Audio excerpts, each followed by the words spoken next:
সালটা ছিল ২০০৯। বাংলাদেশ ক্রিকেট ইতিহাসের স্মরণীয় বছর, কারণ এই বছরের জুলাইয়ে বিদেশের মাটিতে প্রথম টেস্ট জিতেছিল টাইগাররা।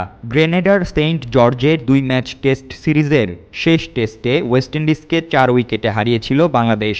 তবে ওই সফরের পর ওয়েস্ট ইন্ডিজে আরও ৩ বার খেলতে যায় টাইগাররা, কিন্তু একবারের জন্যও আর জয়ের দেখা পায়নি তারা। তবে ১.৫ দশক পর অবশেষে সেই আক্ষেপ ঘুচল। বিজয়ের মাস ডিসেম্বরে এসে ওয়েস্ট ইন্ডিজের বিপক্ষে আবারও টেস্ট ম্যাচ জিতল বাংলাদেশ। কিংস্টনে ২ ম্যাচ সিরিজের শেষ টেস্টে ক্যারিবীয়দের ১০১ রানে হারিয়েছে টাইগাররা। স্বাগতিকদের হারানোর নায়ক এবার জাকের আলী অনিক ও তাইজুল ইসলাম।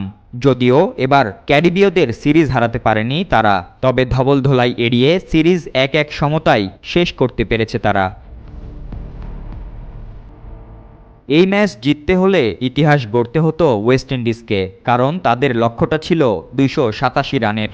আর কিংস্টনের সাবাইনা পার্কে ২১২ রানের বেশি তাড়া করে জয়ের রেকর্ড নেই কারোই। তবে ওয়েস্ট ইন্ডিজের শুরুটা বেশ ভালোই ছিল, কিন্তু তাইজুলের ঘূর্ণিতে শেষ পর্যন্ত টিকতে পারেনি ক্যারিবিয়ানরা।